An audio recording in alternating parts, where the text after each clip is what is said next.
Lirë Meta është në burg, Samir Mane që i premtonte apartamente, është në liri. Sepse Spaku thot ka kaluar afati parashkrimit, vepra është bërë në vitin 2014, sot jemi vitin 2026, prandaj na duhen ndryshime të kodit penal, kur vjen puna edhe te dënimi i korrupsionit, edhe te afatet e parashkrimit, sepse për ndryshe, një pjesë atyre që janë fajtor për gjendjen ku është vendi, nuk do e shohim kurrë bankën e atë akuzuarve, jo më burgun. Që praktikisht, nëse ata janë sigur që nuk do hyjë gjem në këmbë, do vazhdojnë ta përmbytin me parat pista, institucionet shtetërore, partitë politike dhe gjithçka tjetër. Sot ai që korrupton tjetrin ka shumë më pak frikë se ai që korruptohet.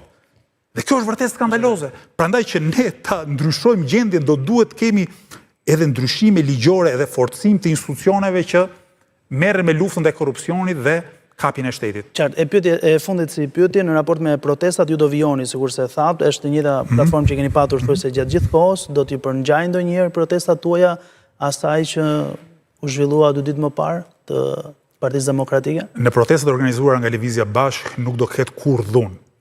Dhuna e vetme dhuna autentike është ajo që buron nga protestat e mirëfillta, spontane të popullit. Dhe ka pas raste, i kujtoj protestat për vrasjen e djaloshit Klodian Rasha. Aty po dhuna është legjitime, se buron me njëherë nga poshtë nga mlefi qytetarëve. Po që një parti të inskenoj dhunë, për mendimin tim kjo është e papranueshme dhe mos harrojmë, është edhe shenjë e impotencës. Mua më duket sikur dhuna kërkon të fsheh pafuqinë, kërkon të fsheh mungesën e besueshmërisë, kërkon të fsheh mungesën e popularitetit. Për ne në Lëvizjen Bashk, kundër dhuna, do thotë ti përgjigjemi dhunu strukturore të qeverisë, me një alternativë ndaj saj është vetëm masiviteti.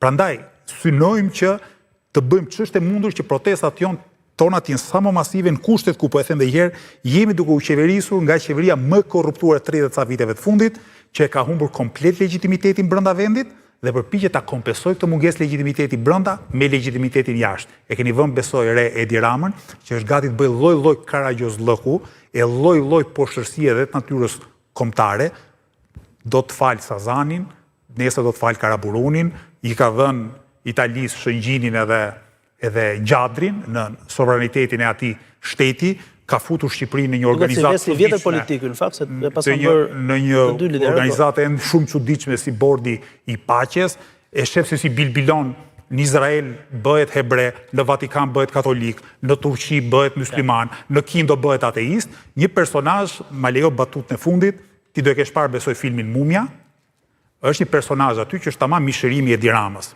I del mumja e frikshme përpara dhe ai nxjerr të gjitha simbolet fetare që i mban qafë, me idenë që ndonjëra për këtyre do funksionojë. Nxjerr një kryqin si funksionon, nxjerr gjysmënën si funksionon. I përdor të gjitha simbolet e budizmit, hinduizmit me shpresën që do shpëtojë. Këtë kemi ne për kryeministër, këtë far Karagjozi që është i korruptuar brenda e na merr fytyrën jashtë. Falenderoj shumë. Kënaqësi. Mirë, ne